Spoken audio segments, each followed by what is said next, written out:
Hello everyone, today I'm going to show you how to hide text messages on your iPhone. Simply at first open settings, press on apps, scroll down and you just find here to message apps or search here to message apps. Just open this, you get notification. You just totally turn off allow notification or enable allow notification. Just show previous to select never. Now turn off to so now hide text message and the another open message. Just swipe and let's to delete.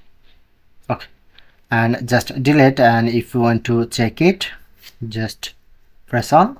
Now this message showing a to recently delete option. Okay, easily check out. So you just follow this step, then you can hide your text messages.